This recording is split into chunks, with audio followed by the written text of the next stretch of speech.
What's up everybody, Adrian here. I'm back with another writing tip. This is how to write a better opening scene. Now back in the old days when they made movies, you didn't need some big action scene or some shocking opening scene to get the audience attention. But every film now needs some crazy big action scene or some character death to grab the audience and keep them hooked for the rest of the movie. Now I'll tell you a quick story. The first movie I've ever written was a slasher movie, and I specifically came up with several characters in the opening scene to be killed off as a big shocking scene to grab the audience. Later on, when I tried to make a sequel, I could never use those characters ever again. But in the sequel, they could have came in handy. Or even later in the first movie, I could have used them characters and I regretted killing them off. In the sequel, I found clever ways to reference them or bring them back in a way, which I will mention in this video. But now that I think back on it many years later with the knowledge I have now, I shouldn't have killed them off, and I wouldn't have, and it still would have been a shocking scene and grabbed the audience to keep them interested. Now my suggestion is, you don't have to kill off an important character to grab the audience, or don't kill off any characters in the opening scene, because you might need them later. Plus, you didn't have enough time to build their backstory. Just to kill them off, the audience doesn't really connect with them or care enough about them once they're killed off. Now you could use an instantly likable character like I talked many times in videos before, but even then, that's kind of rushing it. So here's a few solutions to not having a crazy action scene where multiple characters die. Like I said, you don't have to kill off any characters. You could severely wound them and have them live to then reference them later. They show up later in the movie. Maybe the injuries they sustain in the opening scene obviously have an effect on them during the movie, which affect other characters, and it's more interesting. You have more time to develop those characters since they have survived, and you instantly feel bad for them because of the events that happen in the opening scene. So you're instantly starting with a likable character and you're adding more backstory, which makes them even more likable. Here's another solution. You can introduce instantly likable characters with no backstories if you're pressed for screen time, because you only have like 5 to 7 minutes in the opening scene before current audiences lose interest. Another solution is, instead of killing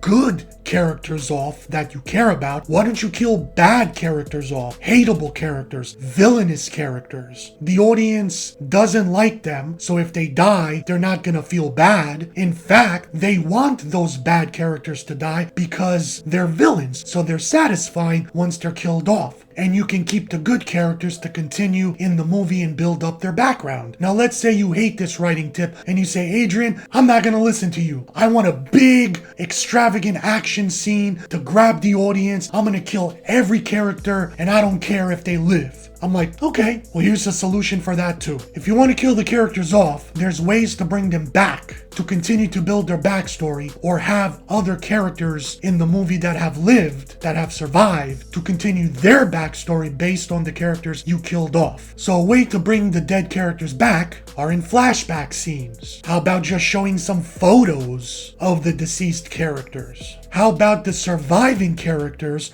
are the friends or relatives of those dead characters, and they tell some stories of when they were alive together. And that's building more character development for the dead character, which also makes the surviving character likable by association. How about bringing the characters back in a dream sequence? How about a surviving character is very sad that he lost his friend and he's doing drugs, and it's during a drug hallucination scene where they hallucinate their best friend coming back to life and talking to them. And that's when you can build more character development for both characters. How about you bring the dead characters back as ghosts or angels? You've seen this in many romantic comedies where the girlfriend dies but she comes back as a ghost or an angel to guide the boyfriend or other characters throughout the movie. Here's another clever way to bring the character back. You could just have like a random girlfriend show up that you've never heard before, a random boyfriend, a random child that the dead character character had father, or maybe an unknown sibling that all of a sudden just shows up out of nowhere and says, hey, I knew that character that died, and now the story can continue with those characters, and they could tell more backstories about the deceased character. Plus, you're instantly gonna like this new character because you feel bad that they lost their friend or their sibling or girlfriend, whatever the context is. You could have like a baby mama show up and be like, see, he has 2 kids. What am I gonna do now? And you could have the baby mama teach the children about what kind of father that person was, therefore building up a more backstory and therefore affecting those new characters based on the information that they learn based on the deceased character. But again, let's say you don't want to listen to me, at least use my character death rule, which is the character with the shortest amount of screen time gets the coolest death. So thanks for watching. Until next time, see you next video.